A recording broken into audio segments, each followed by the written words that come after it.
Interprète! Interprète! Georges Brassens. Musicien, auteur, poète, chanteur à texte, un grand de la musique française, une histoire pleine de succès qui paraissait totalement improbable. Brassens, ce n'est pas qu'un homme avec ses idées. C'est un auteur populaire totalement à l'opposé des courants en vogue, de la bienséance apparente et du perfectionnisme. On pourrait croire qu'il en veut personnellement à l'Académie française de l'avoir snobé. Étant donné que nous sommes ici pour parler de son héritage, écoutons la présentation de son personnage. Le style Brassens, c'est la sublimation de la simplicité. Emmerder toutes les conventions et usages pour faire réagir avec un texte parlant à défaut de sémantiquement juste. Une libre interprétation de la poésie en vers. Voici quelques notions techniques à ce propos. La poésie est un art scripturel des plus exigeants et rigoureux. La composition des strophes en vers demande une connaissance pointue de la langue et de la rythmique prosodique. Oui, que voilà des termes barbants, c'est bon, ils sont tous expliqués à l'écrit. La poésie est l'art de composer et rythmer un texte. Ni plus, ni moins. Ce postulat de départ, confortant les élites autoproclamées dans une bulle étanche, a rapidement été titillé par des esprits disharmoniques et différents.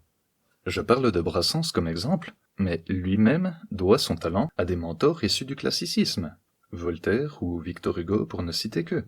Maintenant que cette introduction est faite, la poésie typée Brassens, c'est donner un rythme en faisant fi des conventions académiques littéraires. Oh, quelle langue patois, foutriquée, ouais. C'était sûrement les réactions suscitées auprès de la hautaine société de l'époque. Il ne fut que peu d'adaptations donnant de grands noms à la chanson française pour engendrer un phénomène populaire. Toute personne s'intéressant aux indépendants de la scène artistique a au moins une fois pu entendre un artiste inspiré par l'œuvre de Brassens. Comme celui que l'on entend actuellement, je vous présente Dirty Old Matt. Je veux rire et lancer dans les salles de concert, chanter le poing levé et niquer les oreilles. Je veux marcher librement et gueuler dans la rue quand je suis pas d'accord ou même quand j'ai trop bu. Je fais de mal à personne quand j'écris mort au con dans les chiottes du métro, sur les murs d'une prison. Je fais du tort à qui quand j'embrasse ma gonzesse au milieu de la foule dans un bar débordant d'ivresse. Je suis libre et je t'emmerde.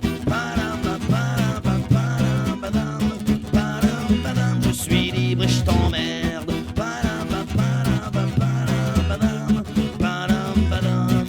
En ce moment je suis pas bien, je voudrais être sourd que d'entendre la haine enflammer les discours. Aujourd'hui je suis triste, aujourd'hui j'ai les boules, fatigué de la violence, de voir le sang qui coule. Ce soir je suis malheureux, ce soir j'ai une pensée aux civils innocents, aux familles déchirées. Moi je suis pas patriote, je ne suis qu'un chanteur qui aligne les notes pour gueuler et condamner l'horreur.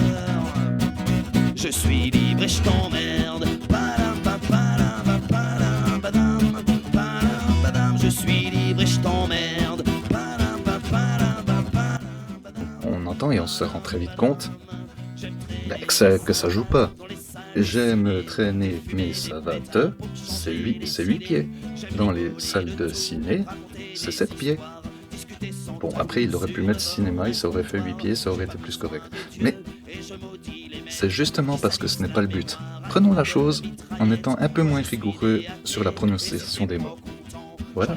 Et c'est là qu'on comprend, par exemple, le sens de l'utilisation de l'abréviation ciné au lieu de cinéma.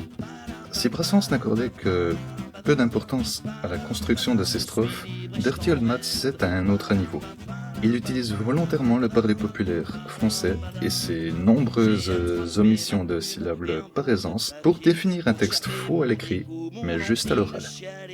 On va l'écouter encore un moment et le schéma que je vous ai présenté se répète à chaque couplet, ainsi que sur le refrain d'ailleurs. Et il y a aussi une façon de vivre et une apparence qui est liée à ce type de poésie.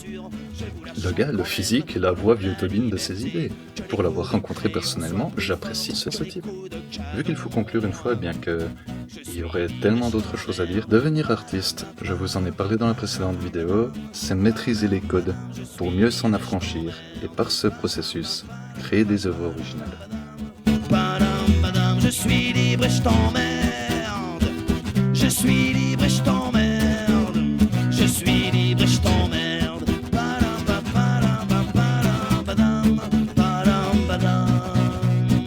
Je suis libre et je t'emmerde.